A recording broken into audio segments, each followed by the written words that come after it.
बिस्मिल्लाहिर्रहमानिर्रहीम। NP completeness से start करेंगे। अभी तक हमने देखी बहुत सारी प्रॉब्लम्स जो कि गुड न्यूज़ की तरह सॉल्व हुई हमारे लिए, और जिसमें हमने देखा इंसर्शन सॉर्ट है, एन स्क्वायर कॉम्प्लेक्सिटी के साथ सॉल्व हुआ है, मर्ज सॉर्ट है, क्विक सॉर्ट है, एन लॉग एन कॉम्प्लेक्सिटी के साथ हमने सॉल्व किया। Even Floyd Warshall algorithm all pairs shortest path N cube complexity के साथ सॉल्व किया है। But NP completeness is the form of bad news, क्योंकि हमारे पास बहुत सारी प्रॉब्लम्स ऐसी हैं जो कंप्यूटर में क्विकली सॉल्व नहीं हो सकती, और ये प्रॉब्लम्स अक्सर हमारे सामने आती रहती है। हम उन तमाम प्रॉब्लम्स को जो कि इजीली सॉल्व हो जाती हैं पी क्लास प्रॉब्लम्स में क्लासिफाई करते हैं, और वो जो होती हैं वो पॉलिनोमियल टाइप प्रॉब्लम्स कहलाती हैं। ठीक है, जिसमें हमारे पास कॉम्प्लेक्सिटी जो होती है N raise to the power के, यानी एन आपका जो है ना ये प्रॉब्लम का इनपुट का साइज है, ये आपके पास बेस में है, और सम कांस्टेंट जो है वो आपके पास जो है वो पावर में है।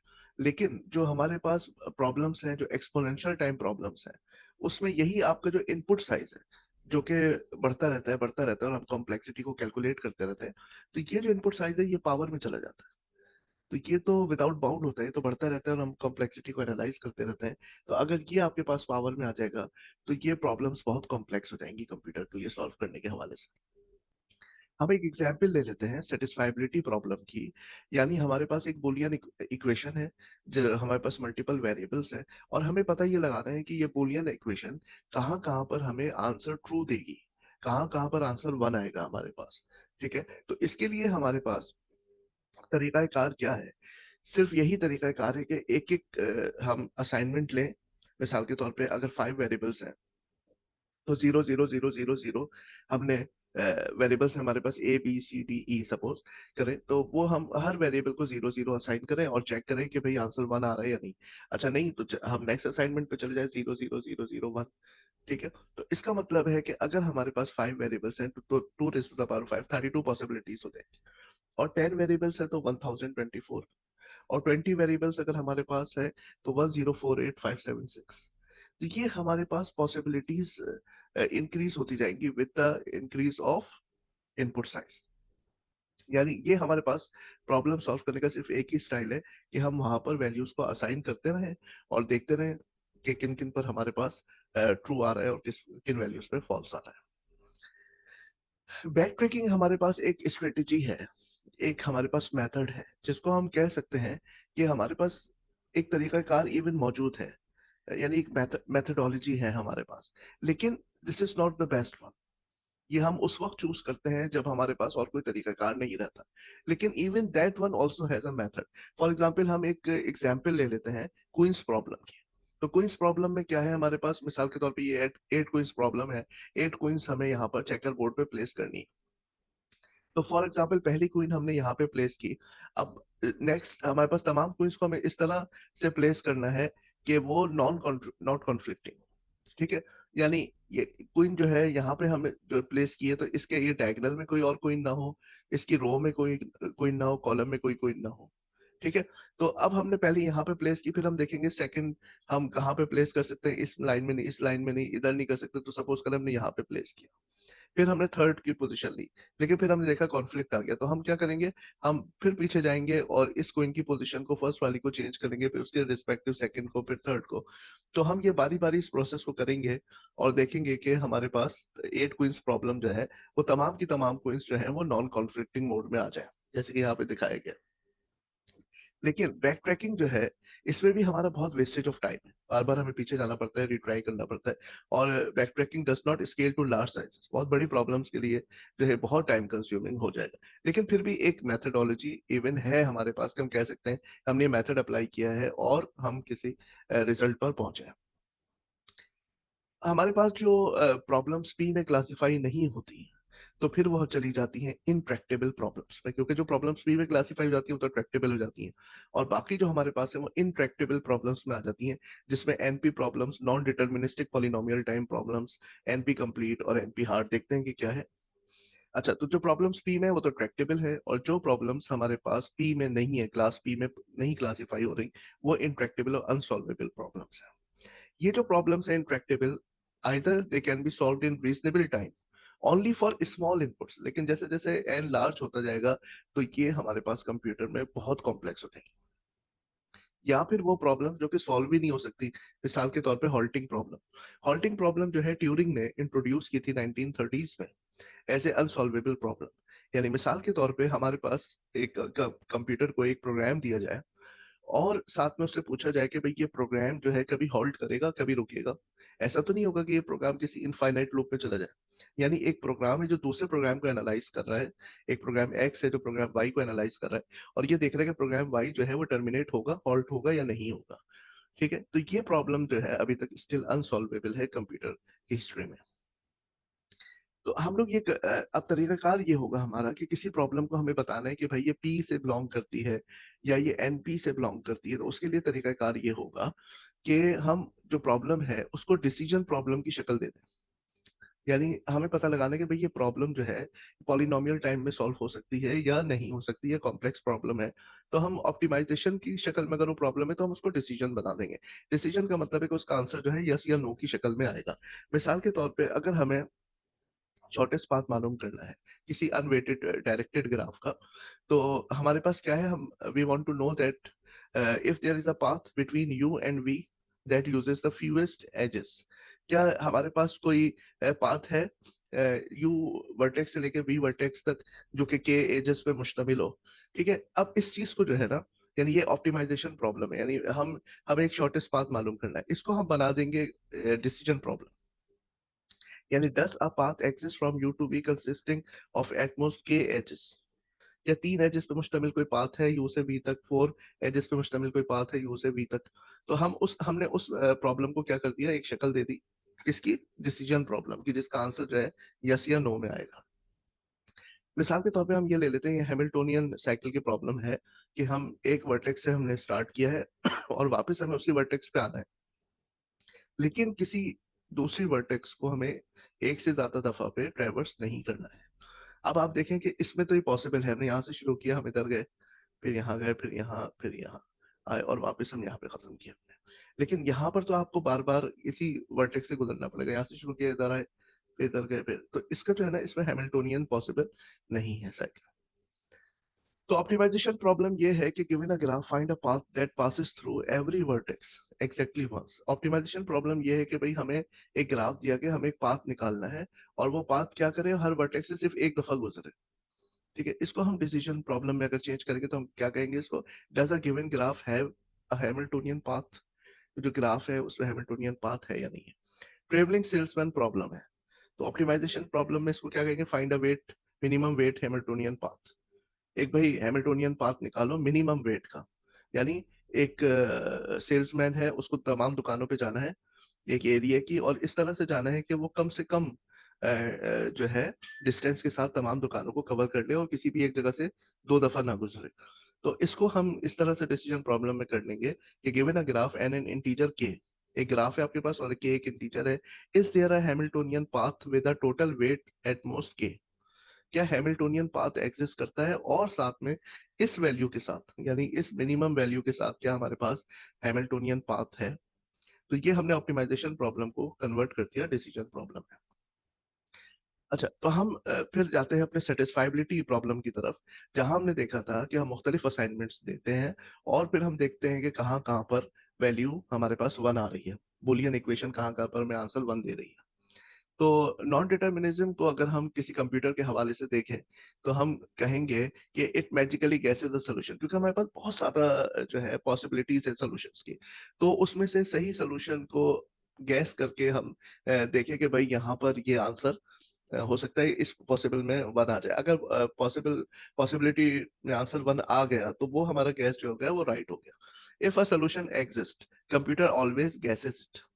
ठीक है, अगर वाकई एक सोल्यूशन है हमारे पास कि कोई असाइनमेंट ऐसा है बुलियन इक्वेशन का जिस पर हमारे पास आंसर 1 आ रहा है, ठीक है, तो फिर हम कहेंगे कि हाँ कंप्यूटर ने उसको गैस कर लिया। तो हम इस प्रॉब्लम को अगर हम सोचें कि अगर कंप्यूटर सॉल्व करना चाहते हैं तो हमें कहीं क्वांटम कंप्यूटिंग पे जाना पड़ेगा, और हम ये सोचेंगे हमारे पास बहुत सारे प्रोसेसर्स हैं और हमने हर प्रोसेसर को एक एक असाइनमेंट दे दिया। ठीक है, हर प्रोसेसर जो है वो एक एक असाइनमेंट पे काम कर रहा है, और जहां पर हमारे पास 1 आ जाएगा वो प्रोसेसर या प्रोसेस अनाउंस कर देगा कि भाई यहाँ पर रिजल्ट 1 आ गया। तो फिर हम सोच सकते हैं कि भाई हमारे पास इनफाइनाइटली कितने भी जो हमारे पास प्रॉब्लम का साइज हो जाए, हमारे पास इनफाइनाइटली बहुत सारे कंप्यूटर्स हैं और हम हर कंप्यूटर को एक पॉसिबल गैस दे देंगे और वो हमें बता देगा कि भाई यहाँ पर आंसर बना रहा है या नहीं आ रहा। तो ये this is the form of non determinism, क्योंकि हमारे पास कोई स्टेप्स नहीं है कि हम पहले ये काम करें फिर सेकंड ये काम करें, ठीक है ना, तो हम जाके सोल्यूशन पे पहुंचेंगे, ऐसा नहीं है। बल्कि हमारे पास हम अटकल बच्चों से काम ले रहे हैं और एक एक हम असाइनमेंट देते जा रहे हैं और हम देख रहे हैं कि भाई इस वैल्यू पर आंसर बना रहा है, अच्छा नहीं आ रहा, चलो सेकंड को ट्राई करो, तो थर्ड को ट्राई करो। ऐसा हमने कब किया है? हमने जो एल्गोरिथम जितने भी सॉल्व किए, हमारे पास एक स्ट्रेटेजी होती थी, ये स्टेप नंबर 1 हमें परफॉर्म करना है, ये स्टेप नंबर 2 परफॉर्म करना है। कहीं पर ऐसा नहीं होता था कि हम जो है वो ट्राई कर रहे हैं और देख रहे हैं कि भाई आंसर ट्रू आ रहा है कि नहीं आ रहा। तो एनपी कंप्लीटनेस को अगर हम देखें इनफॉर्मली, तो ये हमारे पास हार्डेस्ट प्रॉब्लम्स कहलाती हैं एनपी में, क्योंकि ये तमाम जो प्रॉब्लम्स होती हैं वो एक दूसरे पे रिड्यूसेबल होती हैं, यानी एक दूसरे से मैच करती हैं प्रॉब्लम, जिसकी एग्जांपल हम आगे देखेंगे। तो हम ये देखते हैं कि अगर हम प्रैक्टिकल प्रॉब्लम्स को देखें तो या तो वो पॉलिनोमियल होती हैं यानी सॉल्वेबल होती हैं, ट्रैक्टेबल होती हैं, और यानी पॉलिनोमियल टाइम में सॉल्व हो जाती हैं, या फिर वो एनपी कंप्लीट होती हैं यानी वो दूसरी प्रॉब्लम से बहुत मिलती जुलती होती हैं, जो कि इजीली सॉल्व नहीं हो पाती, हार्ड प्रॉब्लम्स होती हैं।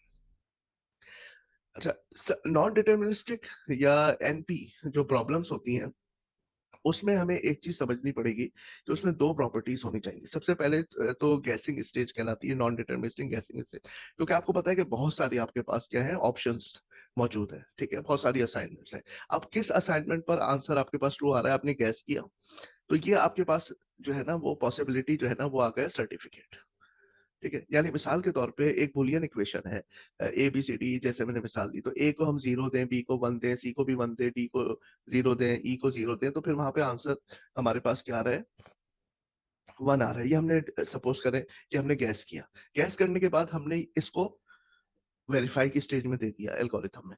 अब वेरीफाई जो है ना ये पॉलिनोमियल टाइम में हो जाएगा, यानी मिसाल के तौर पे मैं ए की वैल्यूज और ए बी सी डी ई की वैल्यूज वही रखूं जो मैंने सोची थी, और फिर मैं चेक करूं तो हाँ भाई इस पे हमारे पास आंसर 1 आ रहा है। यानी किसी ने इसको सोल्यूशन को गैस किया और आपको बताया कि भाई इस पे चेक करो, आपने चेक किया, हाँ भाई ठीक है।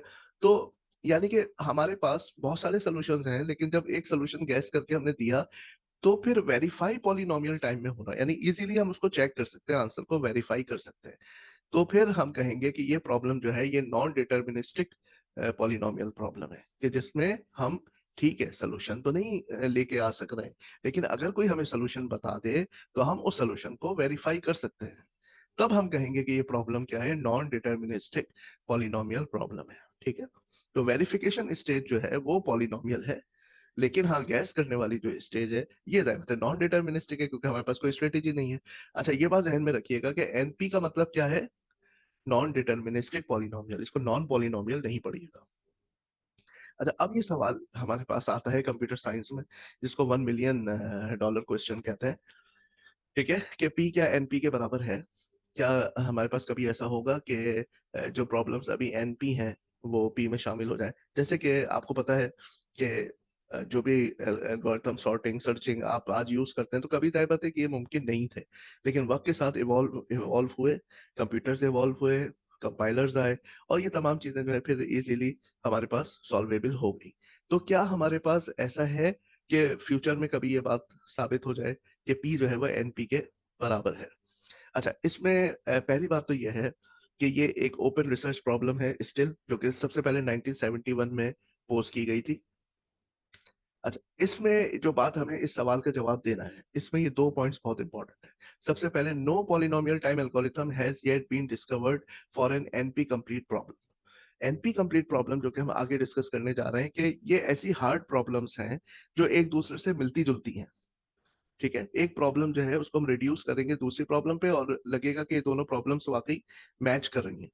तो अभी तक ऐसा नहीं हो सका कि कोई एनपी कंप्लीट प्रॉब्लम हो, non deterministic polynomial time problem हो, और उसका कोई हमारे पास सोल्यूशन आया हो।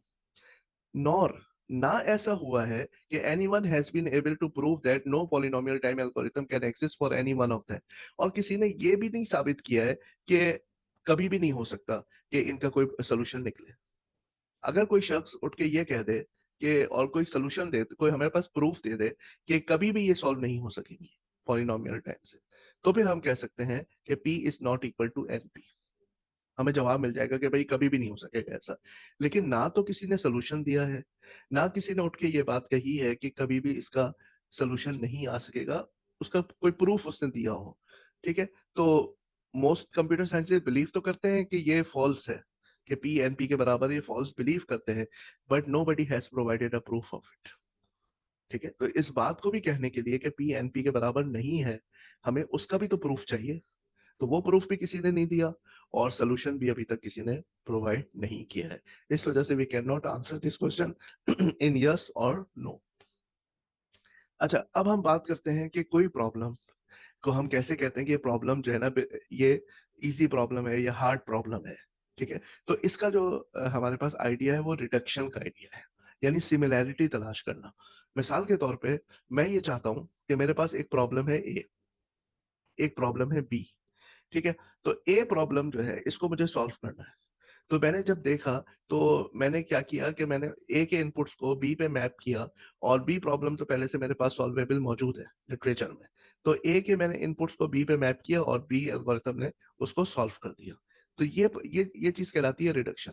Reduction is a way of saying that one problem is easier than another if we can solve problem A using the algorithm that solves B.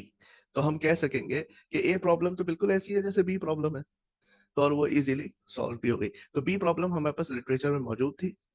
हमने क्या किया कि हमने देखा कि वो ए प्रॉब्लम जो है वो तो बिल्कुल तकरीबन सिमिलर है बी प्रॉब्लम के, तो हमने ए के इनपुट्स को मैप कर दिया बी के इनपुट्स पे, और फिर बी ने उसको सॉल्व कर दिया। ठीक है। तो इसके लिए जो हम नोटेशन यूज करेंगे रिड्यूसिबिलिटी के लिए, वो ये नोटेशन होगी कि ए को हमने रिड्यूस कर दिया बी प्रॉब्लम पे। ठीक है। There exist a function F that converts the input of A to the inputs of B in polynomial time. A के जितने इनपुट्स थे उसको हमने बी के इनपुट्स पे मैप कर दिया, क्योंकि उसमें सिमिलैरिटी थी, और फिर बी प्रॉब्लम ने उसको सॉल्व करके हमें आंसर दे दिया। तो अगर हमारे पास कोई इनपुट आई था, उस तो हमने एल्गोरिथम ए में इनपुट आई का आंसर यस आया। अगर हमारे पास बी जो एल्गोरिथम था, उसने आई इनपुट लेके उस पर फंक्शन अप्लाई किया, उसको मैप किया ए से बी की तरफ, और फिर जब उसने आई को अप्लाई किया बी ने अपने एल्गोरिथम में, तो आंसर यस आया। ठीक है। तो एफ ऑफ आई जो फंक्शन है वो क्या कर रहा है, एल्गोरिथम ए का जो इनपुट आई है उसको मैप कर रहा है बी पे। जब बी पे वो इनपुट पहुंच गया, तो अब बी ने उसको, अगर आंसर उस इनपुट पे यस आया है, तो फिर ए का आंसर भी यस आया है। अगर इसने कोई शॉर्टेस्ट पाथ फाइंड आउट कर लिया है बी ने, तो वो बताएगा कि ए को कि हाँ ये पाथ जो है ये फाइंड आउट हो चुका है, अब तुम इसको यूज कर लो। ठीक है। तो वो अपना आंसर निकाल के इसको दे देगा। यही मामला एनपी कंप्लीट में भी चाहता है, सिर्फ फर्क क्या होता है, इसकी इंटरप्रिटेशन का फर्क होता है। हम उसको इंटरप्रेट कैसे करते हैं। पॉलिनोमियल के लिए इंटरप्रिटेशन क्या होगी, और एनपी कंप्लीट के लिए इंटरप्रिटेशन क्या होगी, इसमें फर्क होगा। ठीक है। अब सपोज करें कि आप एक प्रॉब्लम है बी, वो बी प्रॉब्लम एनपी कंप्लीट कहलाएगी अगर बी जो है वो बिलोंग करती है एनपी से। एनपी से बिलोंग करने में दो चीजें याद रखिएगा, सोल्यूशन को गैस किया जाएगा, और उसके बाद वेरीफाई हो जाएगा पॉलिनोमियल टाइम में। यानी सोल्यूशन अगर कोई हमें बता दे, तो हम उसको चेक कर लेंगे कि हाँ भाई ये सोल्यूशन सही है या गलत है, तो वो हम वेरीफाई कर लेंगे पॉलिनोमियल टाइम। तब हम कहते हैं कि कोई प्रॉब्लम एनपी है। तो सपोज करें बी जो है वो एक वेल नोन एनपी प्रॉब्लम है, और एक प्रॉब्लम ए है जो पहले से हमें पता है कि वो एनपी प्रॉब्लम है। अगर ए प्रॉब्लम जो है वो बी पे रिड्यूस हो रही है, तो इसका मतलब ये होगा कि बी जो है वो आपके पास एनपी कंप्लीट प्रॉब्लम है। यानी दो शराइत हो गई एनपी कंप्लीट पे जाने के लिए, कि पहले से पता हो कि बी जो है ना वो एनपी प्रॉब्लम है, दो शर्तों को पूरा कर रही है, और ए एक वेल नोन एनपी प्रॉब्लम है और वो मैप हो रही है किस पे, बी पे। तो फिर हम कहेंगे कि ये एनपी कंप्लीट प्रॉब्लम है, क्योंकि ये अब उस ए प्रॉब्लम से मिलती जुलती प्रॉब्लम है, उससे मिलती जुलती प्रॉब्लम है, क्योंकि वो जब हम उसके इनपुट को उठा के बी पे मैप कर रहे हैं, तो यहाँ पे क्या हो गया, हमें एक ये बात पता चल रही है कि अगर बी सॉल्व हो जाएगा तो ए भी सॉल्व हो जाएगा, मिसाल के तौर पे। तो हमने क्या किया, इनमें सिमिलैरिटी आ गई। ठीक है। तो लेकिन जाहिर बात है क्योंकि वो एनपी प्रॉब्लम है, तो वो तो अभी तक उसका सोल्यूशन हमारे पास नहीं है। तो अब रिडक्शन हमारे पास दो तरीकों से आ गई। किस तरह से हमारे पास रिडक्शन की प्रॉब्लम आ गई, कि एक ए प्रॉब्लम है जो पॉलिनोमियल टाइम में हमारे पास उसके इनपुट्स मैप हो रहे हैं बी पे। और बी भी पॉलिनोमियल है, तो पता चला कि ए भी पॉलिनोमियल है। ठीक है ना? तो हम ए प्रॉब्लम को सॉल्व करने गए थे, हमने कहा कि बी प्रॉब्लम की तरह ही तकरीबन ये प्रॉब्लम है। हमने उसके इनपुट उठा के बी पे मैप किए, और ये मैपिंग जो हमने की ना, उसके लिए जो हमने फंक्शन यूज किया वो पॉलिनोमियल टाइम में उसने प्रॉब्लम को सॉल्व किया। ठीक है? तो फिर जो बी ए प्रॉब्लम है वो भी पॉलिनोमियल हो जाएगी। लेकिन अगर हमने ए के इनपुट्स को बी पे मैप किया और ए पॉलिनोमियल नहीं था, तो फिर बी भी पॉलिनोमियल नहीं होगा। क्योंकि बी अगर पॉलिनोमियल है फिर तो ए सॉल्व हो गया ना, फिर तो नॉन पॉलिनोमियल नहीं रहा। एनपी प्रॉब्लम्स में ये ध्यान में रखिएगा कि जो यस आंसर है ना, इसके साथ आपके पास एक सर्टिफिकेट आएगा। सर्टिफिकेट को जो आप है ना, फिर आप वेरीफाई कर सकते हैं पॉलिनोमियल टाइम। लेकिन अगर हम इसी डायग्राम को, इस पिक्चर को हम देखें with respect to P problems, तो हमारे पास तो पी प्रॉब्लम में तो खुद सोल्यूशन ही मौजूद है, तो जिसको हम पॉलिनोमियल टाइम में हम सोल्यूशन ड्राइव कर सकते हैं। तो फिर वहां पे हमारे पास किसी सर्टिफिकेट के साथ आंसर नहीं आएगा। अच्छा, तो इसका मतलब ये हुआ कि हमारे पास जो रिडक्शन में ना एक कंफ्यूजन आ सकती है। कंफ्यूजन क्या आ सकती है हमारे पास, कि ये जो हमारे पास प्रॉब्लम बी है, ए प्रॉब्लम जो है ना बी प्रॉब्लम के जरिए से सॉल्व हुई है। तो हमारे पास डायरेक्शन क्या है कि बी प्रॉब्लम जो है ना, that is used to solve A problems. लेकिन अगर हम एनपी में कहते हैं कि भाई ए प्रॉब्लम जो है वो रिड्यूस हुई है बी प्रॉब्लम पर, तो इसका मतलब क्या होगा? इसका मतलब ये होगा कि बी प्रॉब्लम भी ऐसे ही हार्ड है जैसे कि ए प्रॉब्लम है। तो यहाँ पर हम ये बात साबित कर रहे हैं। ठीक है ना? अगर कहीं फ्यूचर में बी प्रॉब्लम सॉल्व हो जाती है, तो यकीनन वो ए को सॉल्व करने में मदद देगी। लेकिन अभी हमारे पास जो ये हम रिडक्शन कर रहे हैं, उससे हम क्या बात साबित कर रहे हैं? कि हम पॉलिनोमियल टाइम में ए के इनपुट्स को मैप कर रहे हैं प्रॉब्लम बी के इनपुट्स पर। और ए जो है प्रॉब्लम अगर मैप हो गया बी पे, तो फिर क्या होगा कि बी प्रॉब्लम भी उतनी ही कॉम्प्लेक्स है जितनी की ए प्रॉब्लम है। तो यहाँ पे हम ये कहेंगे कि bad news flows from this side to this side, और good news flows from B to A. यानी बी जो है ए को हमने रिड्यूस किया बी पे, तो यानी बी ने हेल्प की ए को सॉल्व करने में।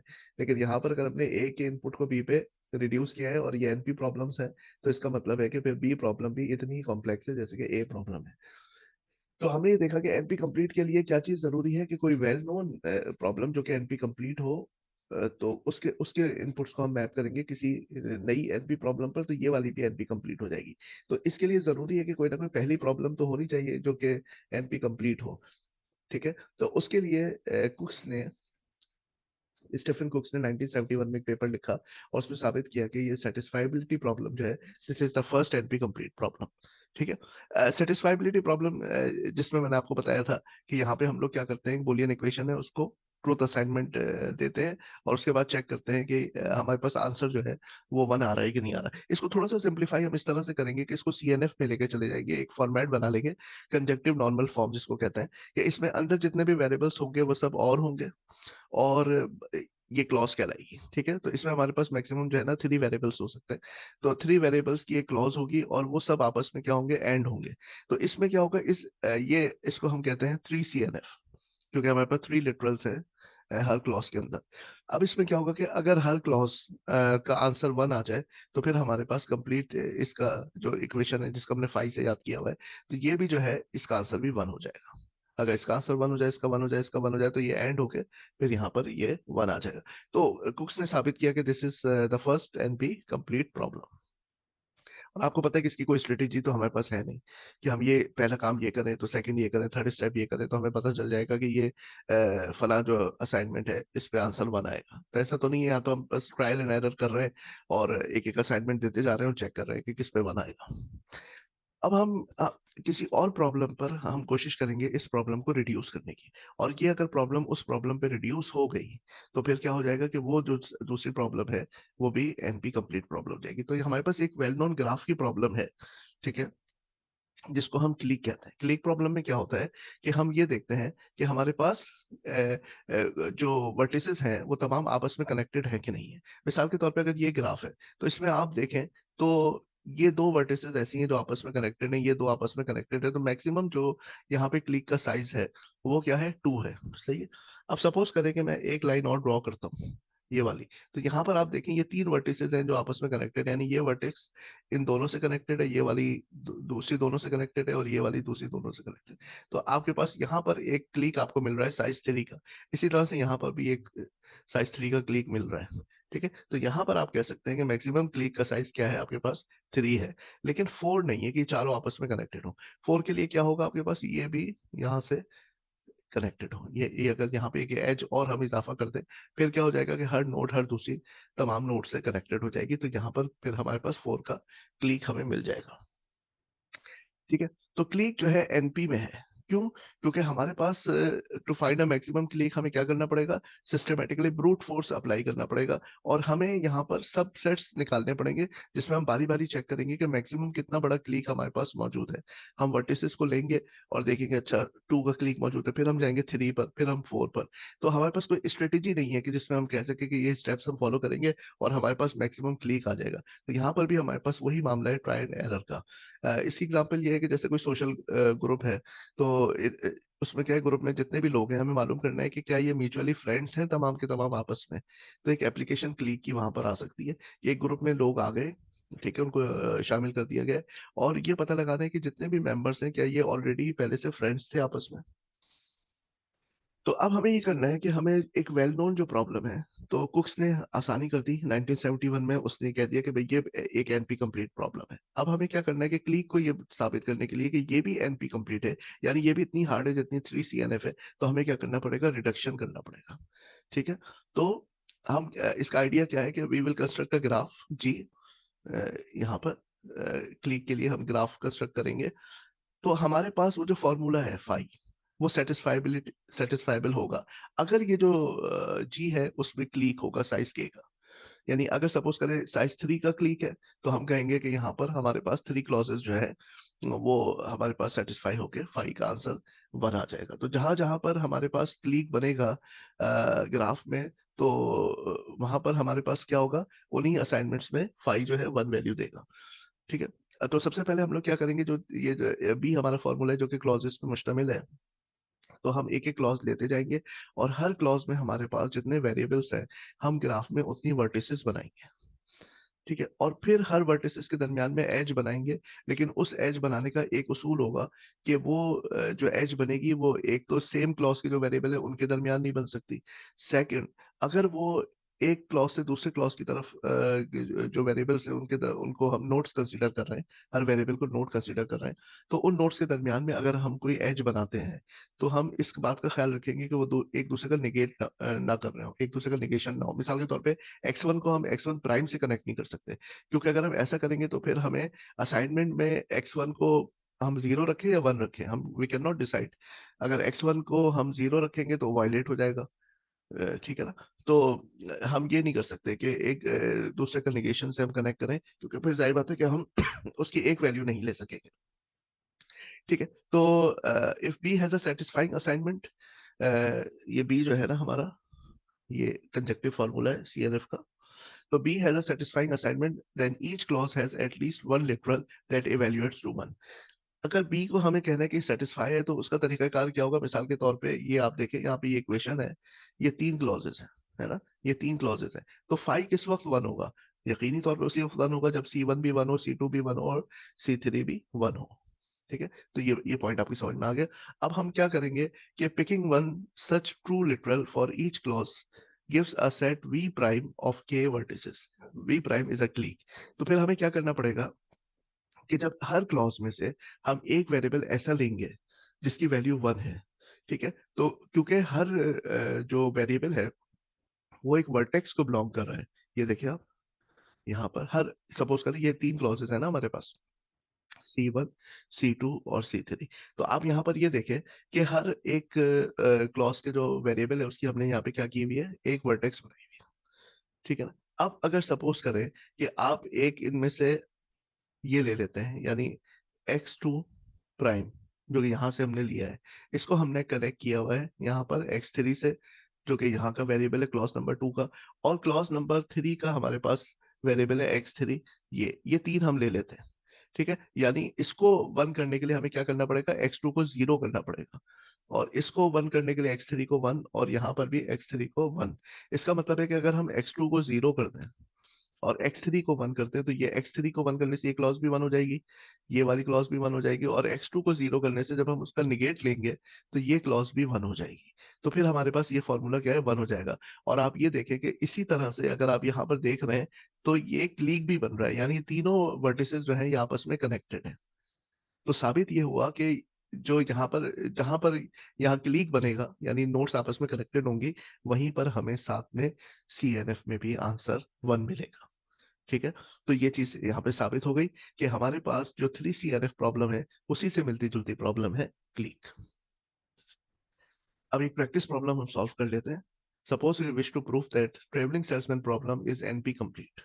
हमें साबित करना है कि ये एक TSP प्रॉब्लम है, जो कि पहले से हमें पता है कि ये NP प्रॉब्लम है सपोज करें। अब हमें साबित करना है कि ये NP कंप्लीट है। तो पहला पॉइंट पढ़े, we will need to show that TSP is in NP by showing that the yes answer comes with a certificate that can be checked in polynomial time। अब आपको बताना है कि इसमें से जो ऑप्शन दिए जा रहे हैं कहाँ कहाँ पर ये ट्रू है। अच्छा, तो हमें सबसे पहले देखना पड़ेगा कि अगर TSP को हम NP कंप्लीट प्रूफ करने जा रहे हैं, तो सबसे पहले ये चेक करना पड़ेगा कि TSP NP में होनी चाहिए। और NP में होने का मतलब है कि उसके उसके पास हमारे हमारे पास एक गैस वाला सोल्यूशन होना चाहिए, कोई यानी सर्टिफिकेट होना चाहिए। और वो सर्टिफिकेट जो है वो पॉलिनोमियल टाइम में हम उसको वेरीफाई कर सके कि हाँ ये जो असाइनमेंट है ये ट्रू है। ठीक है ना, ये असाइनमेंट जो हमने नोट्स को दिया है, तो इस पर TSP जो बन रहा है वो सही बन रहा है। और ठीक है, और कोई भी हमारे पास वर्टेक्स एक से ज्यादा दफा ट्रैवर्स नहीं हो रही है और मिनिमम टाइम में ये कंप्लीट हो रहा है। तो हमें हमें अगर कोई सोल्यूशन बता दे तो हम उसको वेरीफाई कर सकते हैं, तो बिल्कुल सही बात है। NP होना पहली शर्त है NP कंप्लीट होने के लिए। किसी प्रॉब्लम को अगर आप NP कंप्लीट साबित करने जा रहे हैं तो उसका पहले NP होना शर्त है। सेकंड बात यह कि we need to reduce 3 set और previously known NP complete problem to the TSP in polynomial time.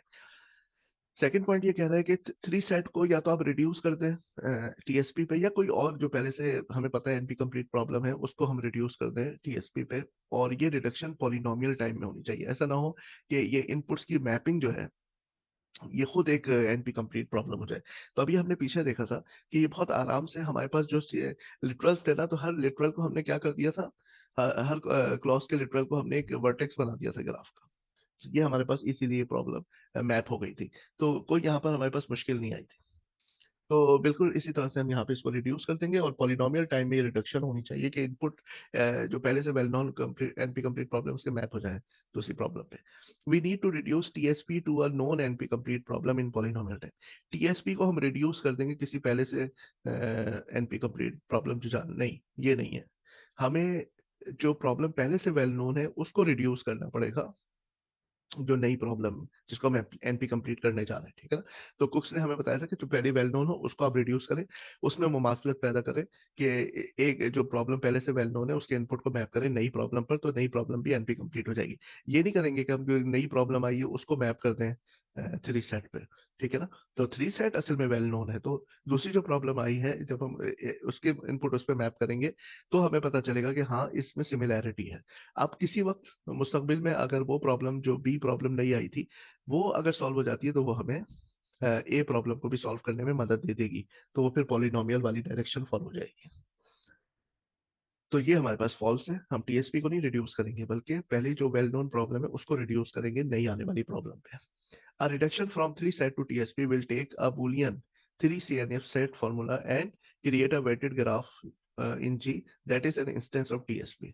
हम क्या करेंगे कि हम रिड्यूस करेंगे 3 सेट को TSP पे। किस तरह से कि हम जो हमारे पास कोई बुलियन इक्वेशन जो भी हमारे पास 3 CNF में है उसको हम ग्राफ की शक्ल में लेके आएंगे जो कि करस्पॉन्ड करेगा TSP के किसी इंस्टेंस को, उसकी किसी सूरत हाल को। तो बिल्कुल ठीक है, यही हमने क्लिक के साथ किया था। हमने जो हमारा बुलियन इक्वेशन थी उसको हमने ट्रांसफॉर्म किया था क्लिक पे। हम TSP को प्रूव करना चाह रहे हैं कि वो NP कंप्लीट है। The reduction from 3 SAT will take a weighted graph that is an instance of TSP and produce a Boolean formula that is an instance of the 3 SAT problem.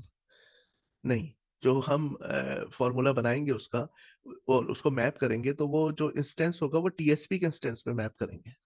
ठीक है ना, तो हम जो बुलियन फॉर्मूला बनाएंगे तो उसको हम मैप उस पर नहीं करेंगे, यानी तो हम मैप किधर करेंगे, जो फॉर्मूला बनाया उसको मैप करेंगे किसी TSP के इंस्टेंस पर, किसी TSP की सूरत हाल पे हम उसको मैप करेंगे। ठीक है, वापस हम उस पर नहीं कर देंगे जहां से हमने स्टार्ट किया। तो ये भी फॉल्स है। बहुत सारी वेल नोन प्रॉब्लम्स हैं, जैसे शॉर्टेस्ट पाथ की है, ये पॉलिनोमियल है। लेकिन वहीं पर अगर हम ये मालूम करने जाएंगे सबसे बड़ा पाथ दो नोड्स के दरमियान कौन सा है, लॉन्गेस्ट पाथ, तो ये हमारे पास NP कंप्लीट प्रॉब्लम है। इसी तरह से यूलर टूर है जिसमें हम हर एज को एक दफा जरूर ट्रेवर्स करें, लेकिन वर्टेक्स के लिए कोई शर्त नहीं है, वर्टेक्स एक से ज्यादा दफा भी ट्रैवर्स हो सकती है। इसका आराम से सोल्यूशन हमारे पास अवेलेबल है पॉलिनोमियल टाइम में, क्योंकि हम इसमें डीएफएस यूज करते हैं। लेकिन इसी प्रॉब्लम को थोड़ा सा मुख्तलिफ कर दें कि वर्टेक्स एक दफा ट्रैवर्स होनी चाहिए, तो फिर ये एनपी कंप्लीट प्रॉब्लम बन जाती है और एक डिफिकल्ट प्रॉब्लम बन जाती है। ये हमारे पास एक बड़ी अच्छी बुक है गैरे एंड जॉनसन की, जिसमें बहुत सारी एनपी कंप्लीट प्रॉब्लम्स डिस्कस की गई हैं, जिसको आप रेफरेंस के तौर पे यूज कर सकते हैं। Thank you very much.